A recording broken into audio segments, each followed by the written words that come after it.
नमस्कार। भारत में जो अस्पृश्यता की कहानी है, क्या वो दुनिया में एकदम अकेली है या फिर ये एक ऐसे पुराने पैटर्न का हिस्सा है जो हमें दुनिया भर में देखने को मिलता है? डॉक्टर अंबेडकर ने इसी सवाल का जवाब ढूंढने के लिए इतिहास को खंगाला और उनकी खोज हमें एक बहुत ही हैरान करने वाले नतीजे पर ले जाती है।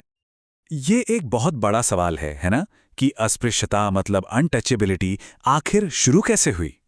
क्या हो अगर इसका जवाब सिर्फ भारत के इतिहास में नहीं बल्कि एक ऐसे ग्लोबल पैटर्न में छिपा हो जो हमें इंसानी समाज की किसी बहुत ही बुनियादी सच्चाई के बारे में बताता हो।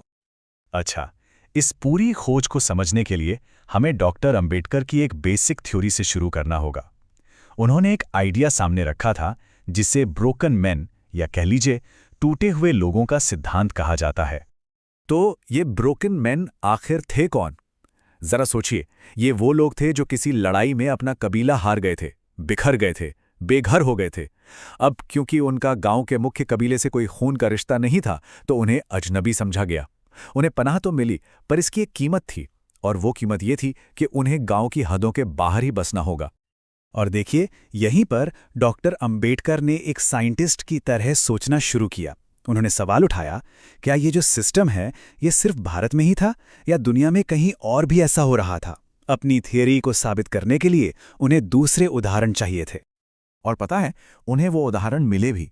उन्होंने अपनी पड़ताल का रुख भारत से मोड़कर यूरोप के इतिहास की तरफ किया और ठीक वैसी ही सामाजिक व्यवस्थाओं को खोजना शुरू किया जिनकी उन्होंने कल्पना की थी। और जो उन्हें मिला वो वाकई में चौंकाने वाला था। पुराने जमाने के आयरलैंड में फ्यूथर्स नाम का एक ग्रुप था। ये ऐसे शरणार्थी थे जिनका कोई कबीला नहीं था और जिन्हें समाज से बाहर रहना पड़ता था। बिल्कुल इसी तरह वेल्स में एल्टूड्स थे, मतलब बाहरी लोग जो मुख्य कबीले से अलग रहते थे। ये दोनों ही ग्रुप भारत के ब्रोकन मैन के एकदम सटीक परछाई जैसे थे। लेकिन यहीं पर कहानी में एक बहुत बड़ा ट्विस्ट आता है। भले ही भारत और यूरोप में शुरुआत एक जैसी थी, लेकिन उनका अंजाम बिल्कुल अलग अलग था। और यही सबसे बड़ा फर्क है।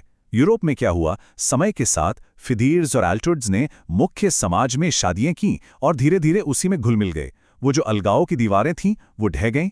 लेकिन भारत में वो दीवारें पत्थर की बन गईं, हमेशा के लिए। जो बाहर था वो हमेशा हमेशा के लिए बाहर ही रह गया। तो सवाल ये है कि ऐसा हुआ क्यों? इसका जवाब एक ऐसे आइडिया में छिपा है जो सिर्फ भारत में ही था। अस्पृश्यता, यानी रिचुअल पोल्यूशन का विचार। इसका मतलब ये हुआ कि बाहरी लोगों को सिर्फ अजनबी नहीं बल्कि जन्म से अशुद्ध मान लिया गया। बस इसी एक विचार ने समाज के बीच एक ऐसी दीवार खड़ी कर दी जिसे पार करना नामुमकिन था। और जो एक अस्थायी अलगाव था वो एक स्थायी अभिशाप बन गया। इस मुश्किल आइडिया को समझने का एक बहुत ही आसान तरीका है। चलिए इसे ट्री हाउस क्लब की कहानी से समझते हैं।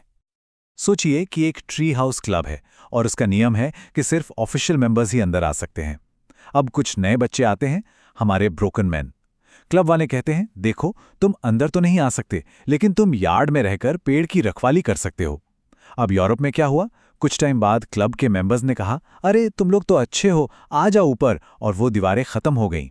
लेकिन भारत में क्लब के मेंबर्स ने नियम ही बदल दिया। उन्होंने कहा, असल में हमने तय किया है कि तुम लोग गंदे हो, तुम्हें हमेशा के लिए इसी यार्ड में रहना होगा। और बस दीवारें पक्की हो गई। तो ये जो तुलना की गई है ये इतनी ज़रूरी क्यों है? क्योंकि ये हमें अस्पृश्यता की जड़ों को एक बिल्कुल नए नज़रिए से देखने में मदद करती है। ये पूरी तस्वीर ही बदल देता है। ये हमें दिखाता है कि ये जो अलगाव था ये शुरू में एक आम ऐतिहासिक बात थी, जैसे आयरलैंड और वेल्स में हुई। दिक्कत ब्रोकन मैन में नहीं थी। वो बुरे या अशुद्ध नहीं थे, वो तो बस अजनबी थे। असली फर्क भारतीय सामाजिक व्यवस्था में आया, जिसने इस अस्थायी दूरी को हमेशा के लिए फ्रीज कर दिया और उस मेलजोल को रोक दिया जो दुनिया में बाकी जगह स्वाभाविक रूप से हुआ। पूरी बहस लोगों की अशुद्धता से हटकर समाज के बनाए हुए नियमों पर आ जाती है। और ये हमें एक आखिरी सोचने पर मजबूर करने वाले सवाल पर छोड़ जाता है।